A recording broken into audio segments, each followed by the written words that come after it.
Welcome to the Sci-Fi Sci, a podcast about Black science fiction, fantasy, and staying on the same page in this magical marriage. I'm one of your co-hosts, Amber Wallen, and you is? Benjamin Wallen.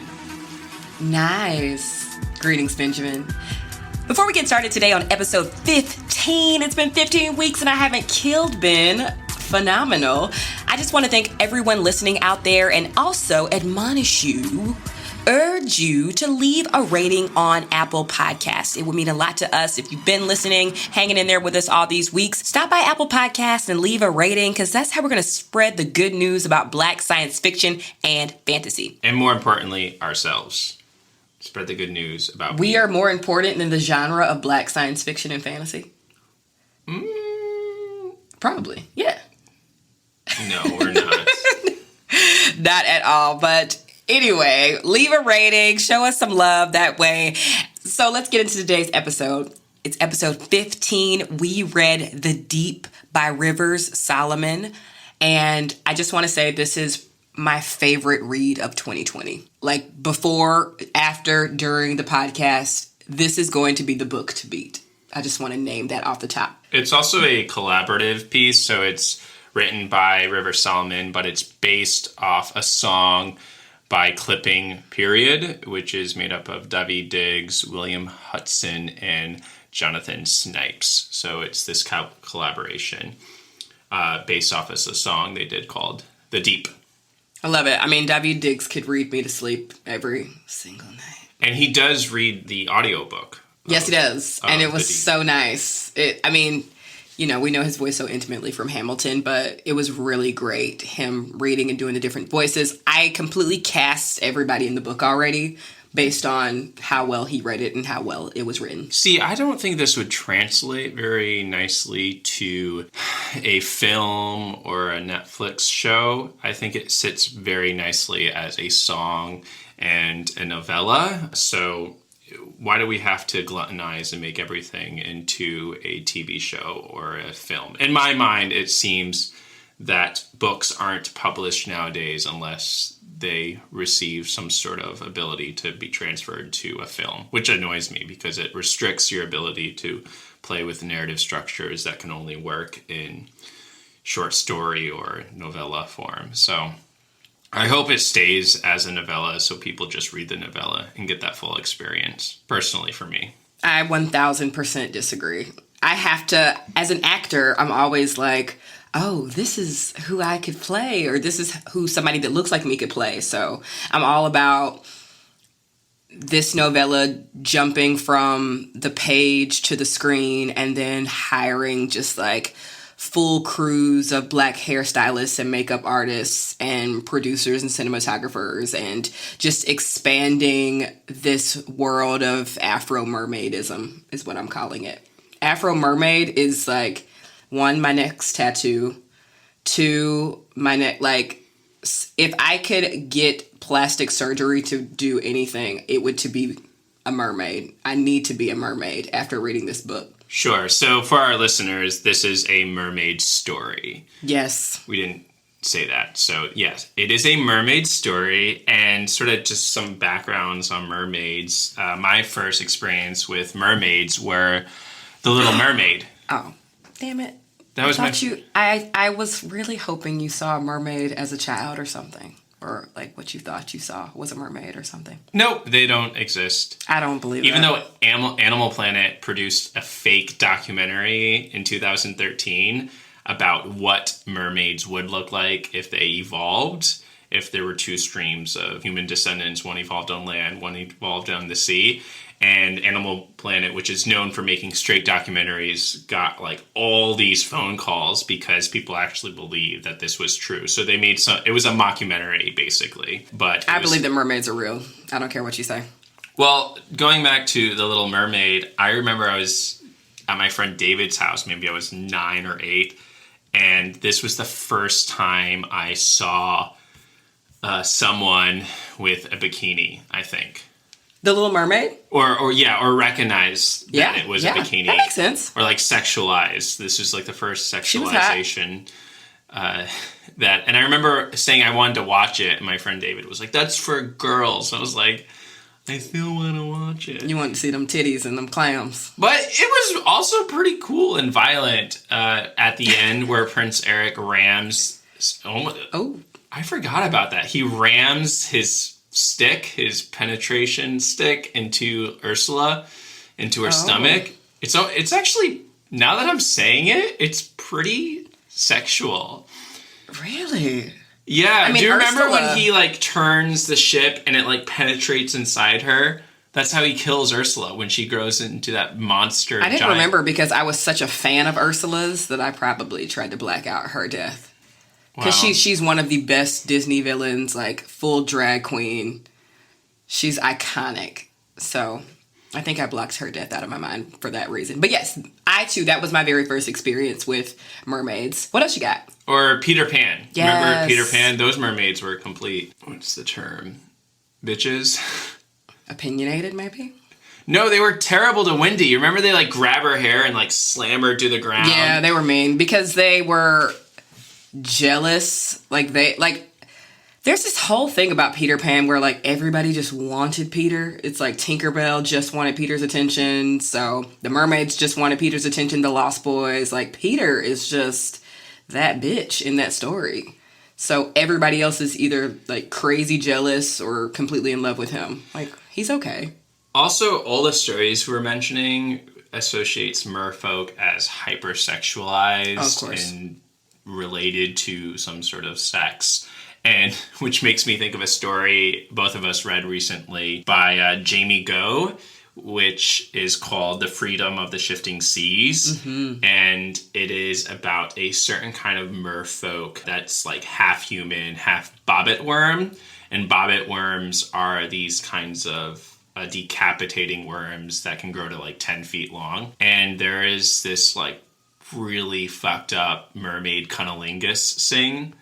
And I've never read Mermaid Cunnilingus before. You thought it was fucked up? Yeah, because she, like, bites off the man's penis in this story. Oh, I thought you were talking... So the mermaid in this short story slept with a bunch of... Don't give too much away. Don't give too much away. So how are you going to say that and then not let me... This mermaid... That's true. This mermaid got down and dirty with a lot of people, so... And generational. So I was people. Yes. So I was confused that you. I didn't know which of the fellatios you were referring to. Yeah, there's a lot. Well, yeah, Ben had me reading Mermaid Erotica. Oh no, I guess the cunnilingus is great. The fellatio was disturbing.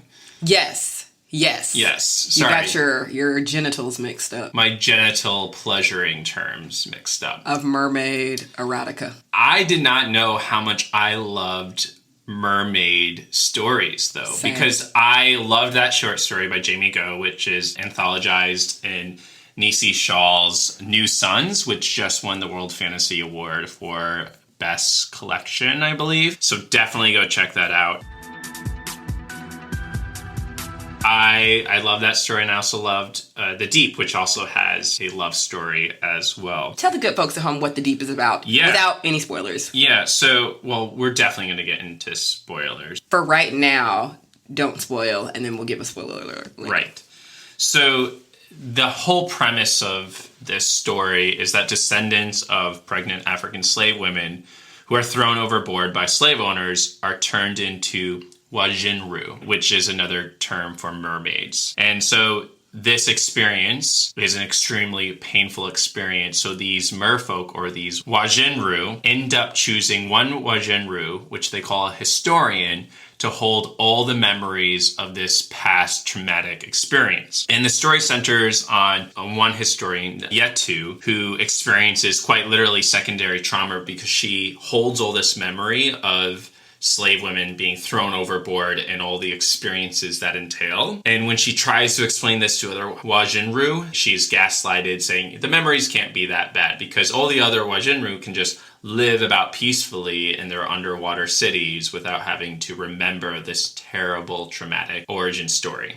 Yeah, she's kind of like, if you're trying to visualize how Yetu feels on a daily basis, I think about John Coffey from The Green Mile and how when he takes pain away from other people. He can like physically feel that pain. That's sort of what Yetu goes through. Not only does she have these memories of all of this pain and trauma of her slave descendants, but she can physically feel that in her body. And that's almost bringing her to a breaking point. Yeah, she ends up attempting suicide at one point in the story. However, every so often there's a day called Remembrance, and all the Wajinrum come together and sort of have this electrical pulse connection, which deals nicely with the underwater theme because electricity can transfer through biological entities. They have one day called the Remembrance, and when she shares all the memories with them, she's free for a moment of all this trauma, and she ends up going to the surface and leaving all the memories of the past with the Wajinru, and she forsakes her role as the historian. And when she goes up to the surface, she encounters a human called Uri, and they have a connection, and she learns that the surface has now experienced this post-apocalyptic happening. So there was some sort of apocalypse in which most of the world is now underwater. And that's sort of the setup of the story. So yeah, what were your first impressions, Amber?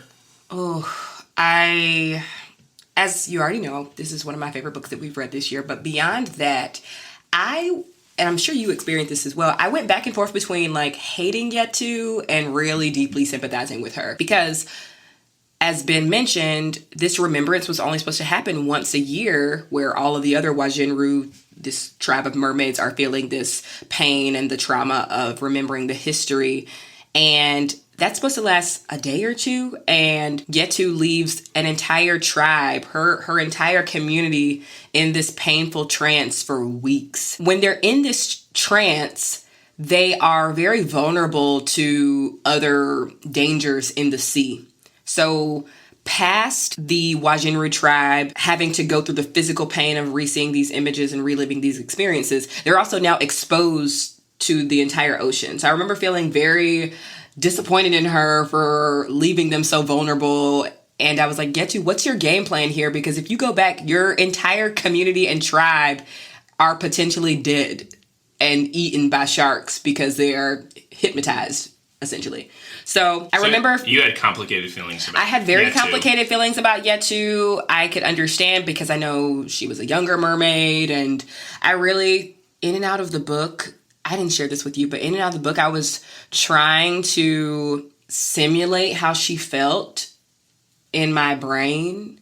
So I would think to myself, okay, what would it feel like if I walked around and literally felt like welts of slave whippings on my back? Like, I'm trying to think about how Yetu is navigating the world in that way and still trying to go to work and eat and play and run with all of that physical trauma in my body, or that PTSD. And so there were times where I was like, oh yeah, I would be very paralyzed and depressed and feel very lonely in that state. But would that loneliness force me away from my family and my community? And that's why I went back and forth between come on, Yetu. But I don't know. What were your initial thoughts about that? It got real mermaid heavy there for a second. I am sort of obsessed with this idea called terror management. And essentially it is a theory or an idea that all humans do certain kinds of things to make themselves forget that they are one day going to die and have zero existence.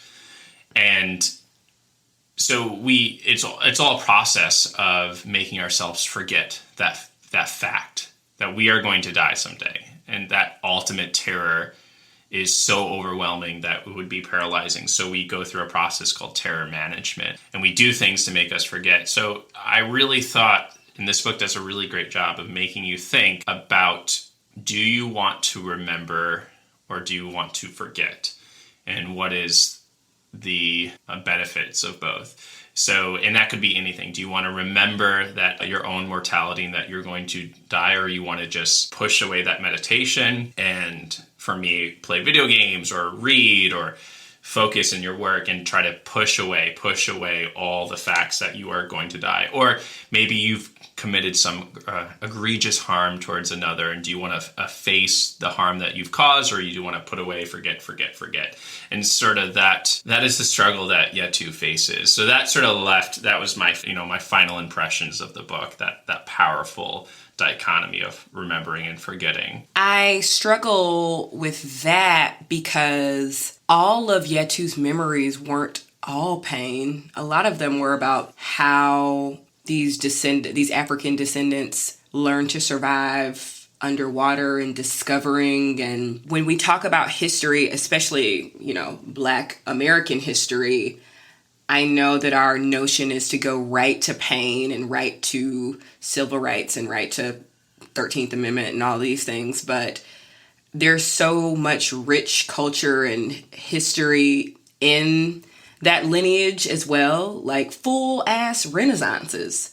So I think that, and also Yetu's young, but I think that's super important to remember as well. But the book definitely showcased the role of a historian as like exclusively remembering all of the pain and just like that first pregnant woman being thrown into the ocean and feeling that feeling of like suffocating and things like that. So that's tough. This story, when I finished, made me realize how influential Ursula K. Le Guin's work has been. So The Left Hand of Darkness has to do with an alien planet in which the process of sexualization of these aliens is referred to as chemering. And so you have both genitalia, and when you chemer, your like protrusion, your penis like inverts and like forms a vagina.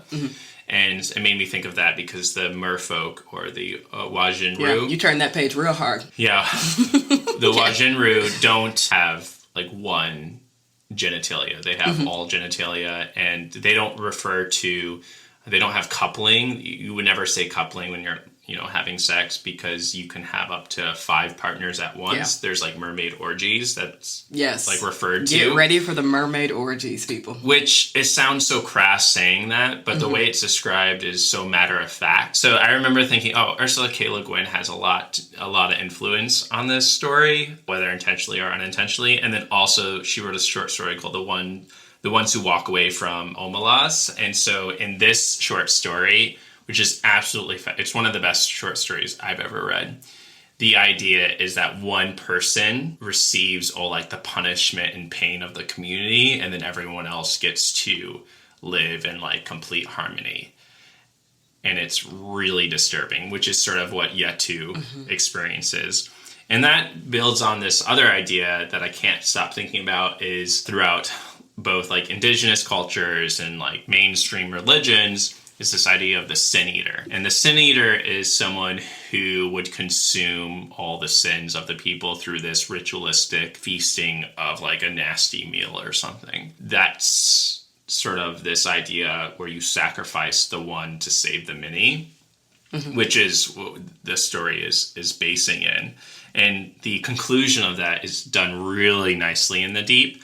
The Ones Who Walk Away from Omelas is not a good conclusion at all. It's a very disturbing conclusion. But this conclusion of the deep is way more positive. Let's get into some of the themes, because we've already talked about remembering and forgetting. And one thing that struck me was about the language of the Wajinru, and how language is so much based in place. So, for example, when Yetu goes to the surface, she, makes friends with a human called Uri, and they start, discussing language.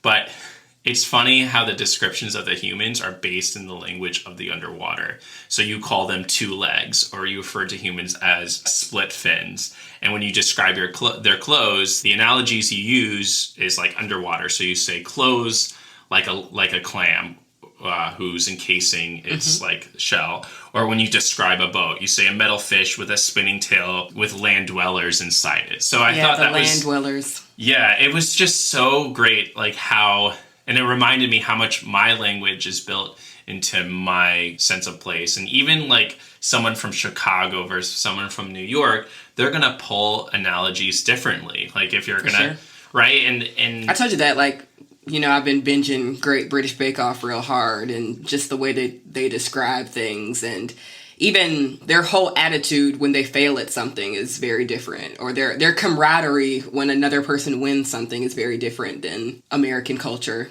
And I wonder if that has to do with place, right? Because so much of American culture is grounded in like hyper-individualism. Hyper-individualism, but also competition. Yep. And like you have to wipe out the previous inhabitants in order to build something new, right? Like we had to kill, for us to build American society, we had to kill all the previous people here. The whole fabric of how that's just ingrained in us as Americans. Yeah, and it's passed on. It's passed on, which is how memory and language is passed on. There's collective memory, there's generational memory, and that's passed on. And that idea was like, oh, wow. The River Solomon did a lot of work here of like centering the oceanic experience. Yeah. It also made me want to live underwater too, and be like, if we have to go live underwater, how is our language going to change, right? Yeah. How are we going to, talk about plants instead of saying, oh, we grew up like a tree, or we're going to say, oh, we grew up like a seaweed, like floating, or, all of a sudden you start changing our language. Even hanging out with you too much, I start changing my language, and you're like, you're speaking Ebonics now, Ben. Yeah, your black scent. I'm like, what you talking? Yeah, then I have to, I'm being racist. Right. Well, yeah, but because also it's just... That is your environment now, and I've spent a summer in New York with my cousins, and then been like, why am I saying like this is mad this is mad that? I'm like, this is not how I speak. But when you're taken out of your environment, put in an environment with someone else who had very strong opinions, raised in a very strong like Southern culture and home, obviously some of those things are going to start to like rub off of you. Yeah, but it gets me into trouble because you call me bitch all the time in like an endearing way. You're like, or you'll be like, I'm that bitch. Or you say like bitch, and they'll be like, oh, this bitch. Yeah, and you'll be like, let me tell you a story about this bitch from work, and I'm like, skirt, what? And I'm like, oh, wait, don't, yeah. I have to stop saying the word bitch. This story does a really great job of centering space and time with language, which I absolutely love. Let's go into this idea of a historian, right? Because what is the first image when you think of a historian? Like, oh, you're a historian. Prior to reading this book. I truly think about like Dumbledore or somebody just like very old with a very long beard, the page master. Exactly. Just, like, in the library with tomes piled under books. I don't think about some like 16-year-old mermaid who's underwater, like holding on to memories. And that's what this book does so well, because I think, again, of us being we're like a written language culture. Like the way we pass on our next ideas is through like writing a journal or publishing a PhD, where there are so many cultures who are oral cultures and they pass things on orally, and that is how you provide tradition. We, as a Western culture, we favor traditions, or we elevate traditions that are focused on erudite learning, which is, book learning and solely book learning. So when River Solomon, when they use that term historian, they are switching that term, right? They're reclaiming that term or reanalyzing that term in terms of the Wajinru, which is fucking masterful. Yeah. And challenges your assumptions about what a historian is. I think that works with a lot of African folklore and tales. I told you a long time ago that one day I just wanted to go home and, before my grandma passed, just like record her telling stories about things. But even my maternal grandma, every time she tells a story about anything, and she's not, I think she maybe graduated from middle school. She's not very, like, air quote, educated in the ways that we think about, like the erudite, everything you just said. But she just has such poignant stories about the environment that she grew up in that says something larger about the social context. It is a social commentary. Remember when she joked about when she was pregnant with her 6th child, how she was like, I tried to jump off the porch to get rid of that baby or something. So, which is she said in jest, of course, she loves all her kids and everything like that. But she was saying something larger. Except for that 6th child. Except for the 6th child. She was saying something larger about the lack of access to birth control. It was not a thing, and how women navigated that. And you can't get that from a book. Like, you just have to sit down and listen to those stories of people. And I love so much, especially in African culture, how those stories are treasured. And I also love that mixture of those stories and anecdotes in someone younger. Like, that was just so intentional and so powerful because, again, our only representation of a mermaid in the dominant culture has been the little redheaded mermaid that gave up her voice to get a bae. And a crab with a horrible Jamaican accent. Those have been our only... He didn't even speak any patois.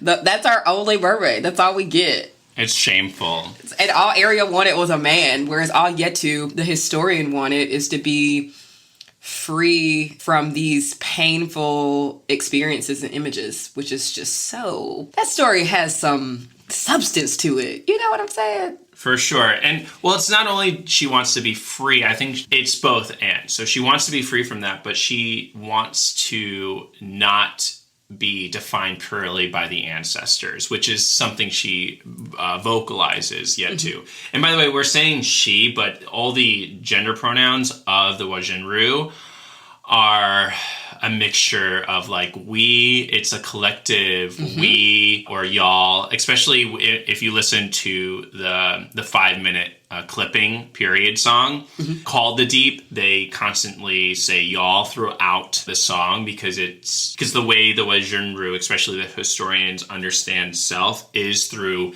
this collection of historical memories that are not just their own. So there's this powerful language play of we that shows, oh, you are not just your individualistic self. And yet Yetu wants to be her individualistic self, which is why That's when she needed to be like thumped on the head by me. Right, yeah. And she ends up growing in that way. But part of a big part of the plot narrative is her learning about human culture and learning language through Uri. And Uri and her end up developing this romantic relationship. And there's this very... In my brain, Uri was played by Lupita, obviously. Sure, yeah. And Yetu was played by Tiana Taylor. Very muscular, sort of androgynous. Yeah. Very strong. So, listeners, if you're listening, imagine a world where Tiana Taylor has a fin, which I'm sure she probably does, and where Lupita Nyong'o is just a sexy land dweller, which she is. So, yes. A sexy split fin. Split fin. Split fin, 2-leg. You know what's funny? Can I say this really quickly? At first, I cast Whoopi Goldberg as Uri. And in my brain, then, when they started having a romantic relationship, I was like, oh, well, Whoopi's too old. Which is trash, right? Because you can definitely find love as an older person. But in my mind, I was like, oh, now this woman's far too old to be in love with a young 16, like, teenage mermaid. So I have to rewrite this. This is all happening in my mind.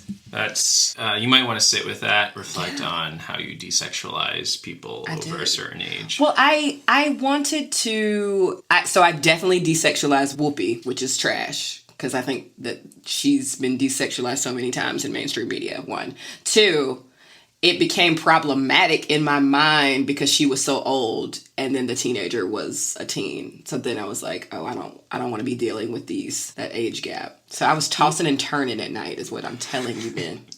Also, their romance is not sexual, so it begins with them sort of just talking about sex, and because Yetu doesn't really understand how sex works for land dwellers, and Uri doesn't really understand how sex works for the Wajinru, and so they're having this conversation, and there's this level of like sexual excitement, but they never act on it, and so you don't really get the details, like the pornographic details of mermaid sex. Yeah. There's some intimacy, though. Yeah, there was intimacy intimacy for sure. But that whole scene was like very tantalizing, I have to say, because it's weird to think about when you are presented with like different kinds of sexualities. But this is what I think science fiction and fantasy does so well, is that it stretches our understanding of gender and sexuality. And this book sort of enters into that whole like megatext of exploring the possibilities. Tell people what they actually want to hear. Did you get horny or not reading the book? I don't remember. So that would be a yes. Would be a yes. I might have pushed that memory away to go to the surface, or I don't know. Can I say something else about that? So one, it got hot and steamy there. So if you read this book and start getting a little horny at home, you're in good company. 2, I think that reason that you just talked about is why when I saw The Shape of Water, I couldn't really feel I should probably go watch it again. But I remember watching The Shape of Water with y'all, and I was just like, I can't get into this because isn't this like bestiality? But no. And so I remember feeling similarly reading this, but it was a little bit easier to go there with this book because she was half mermaid, half human. And these were like descendants, and this creature has evolved from, whereas in The Shape of Water, he was literally just like lizard man with a great ass. I don't know. Did you think about The Shape of Water a little bit as we read this book? I did not, but that's a fantastic connection.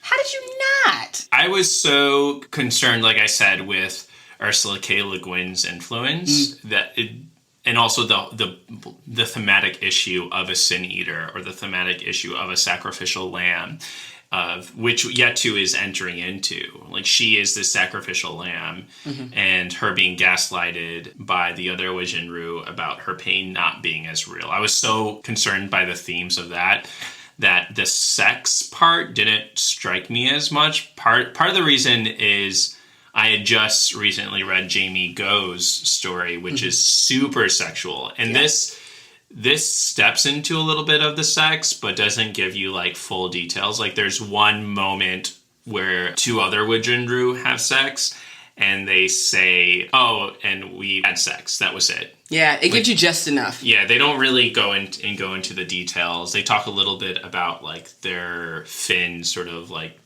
having sensation or whatever, but nothing too graphic. So I didn't connect with The Shape of Water. I did love that movie, but I did not think of it. But that movie does fit in really nicely with the themes of what we're talking about here.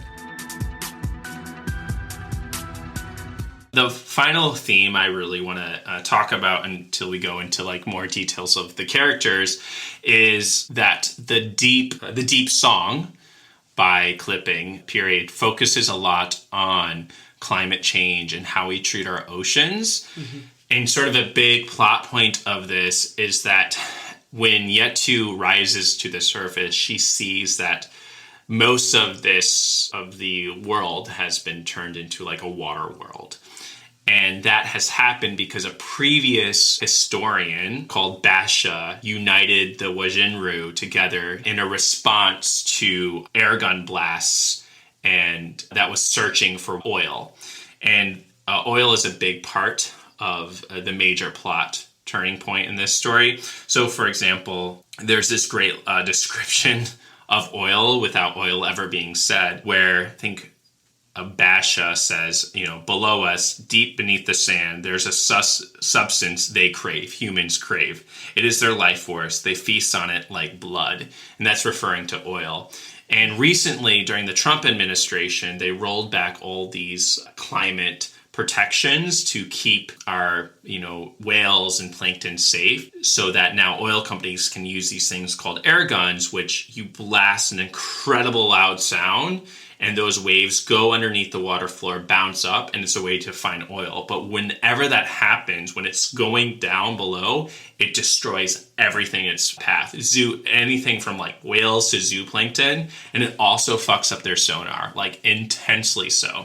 Now, this is science, right? This isn't part of the story. However, River Solomon, they take that actual happening, which when they wrote this in 2019, was happening frequently. And they take that and say, oh, the Wajirnu is experiencing this, seeing their homes being destroyed by these air guns. And so they unite together and sort of create this like huge storm, this whirlwind of storm that sort of destroys all of the boats and essentially society. And that sort of gets into our characters. So we have the historians, and each historian's story is not told in direct succession. So we start the story with Yetu and her decision to go up to the surface, but then they flash back in time to the first historian, or the first person who found a human. Waj is the human, so W-A-J. Oh, W-A. Waj is the human, because that's how they sort of named themselves later.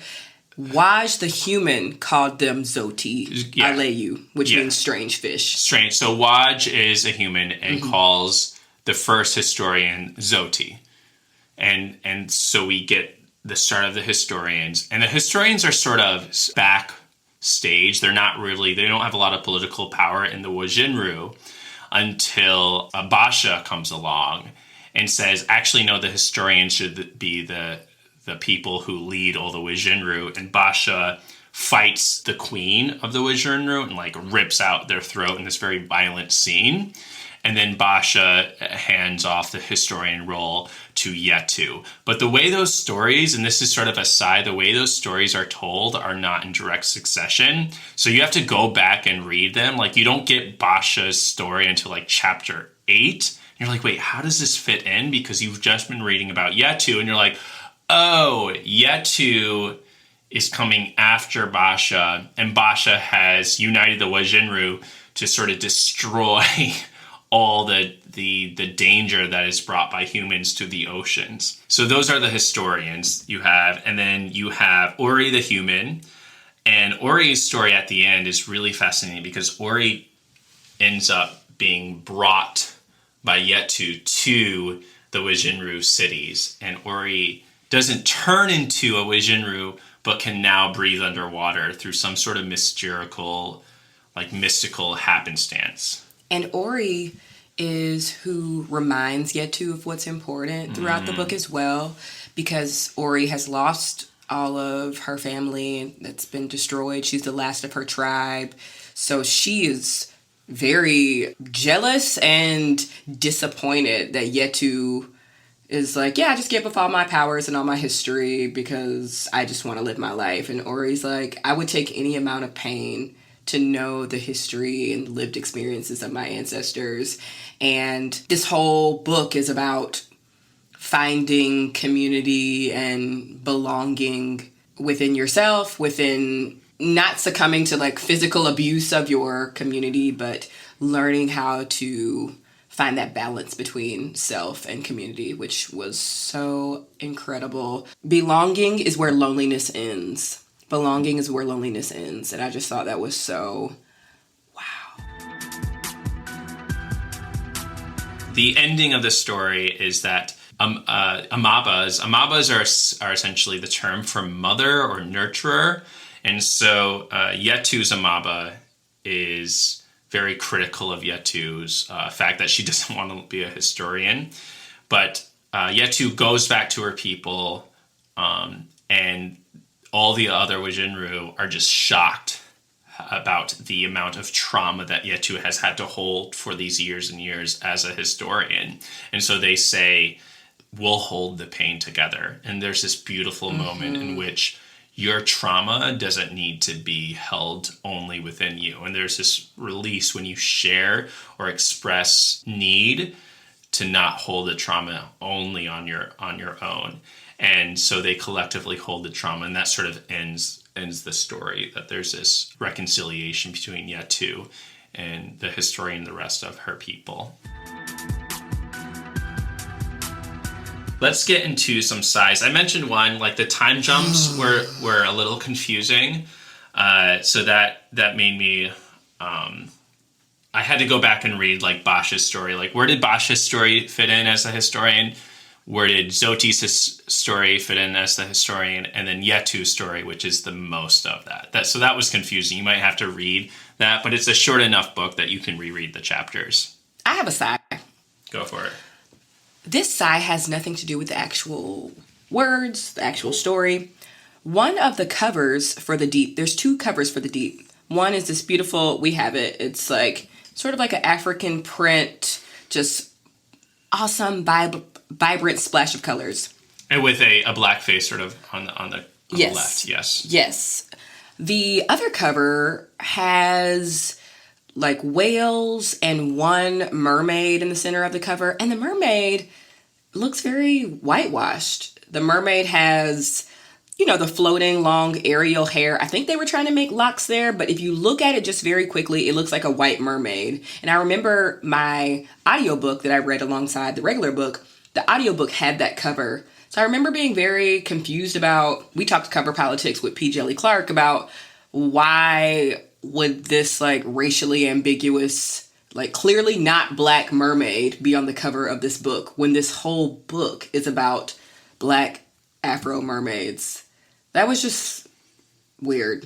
You remember seeing that, right? Oh yeah, like, for this sure. Is what? Who is this? Yeah, and I think black writers, indigenous writers, Mexican writers, like any Indian writers constantly face this all the time, especially in science fiction, because science fiction is so much determined by your cover, or fantasy is so much determined by your cover.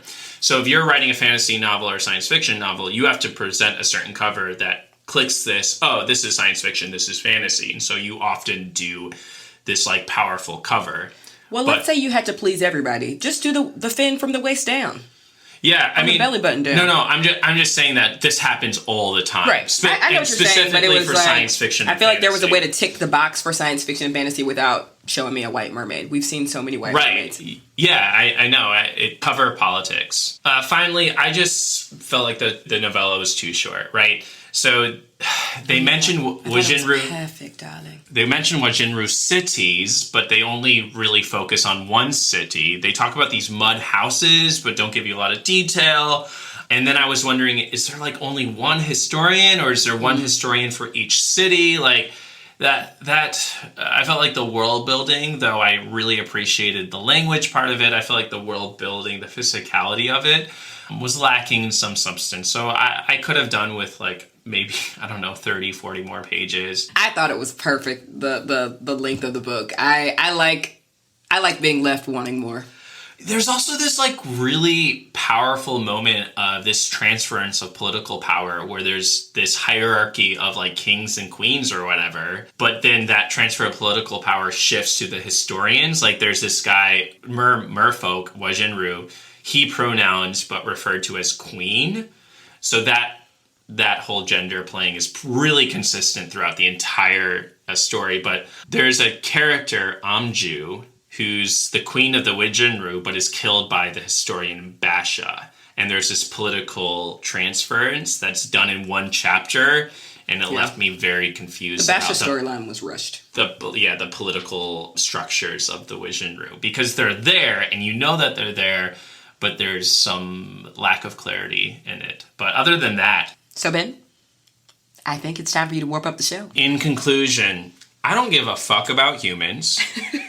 Humans are going to be okay. What we should care about is our oceans and how we are treating our oceans, because there might be Wajinru in the bottom of those oceans. Thank you. Thanks, Ben. Thank you so much for listening to another episode of the Sci-Fi Side. Next week for episode 16, we're taking it back to the future or the past. We're going to watch the movie See You Yesterday, the 2019 film on Netflix that plays around with time travel and black scientists and kids, and it's going to be awesome. So watch See You Yesterday on Netflix and join the discussion next week. Bye, y'all.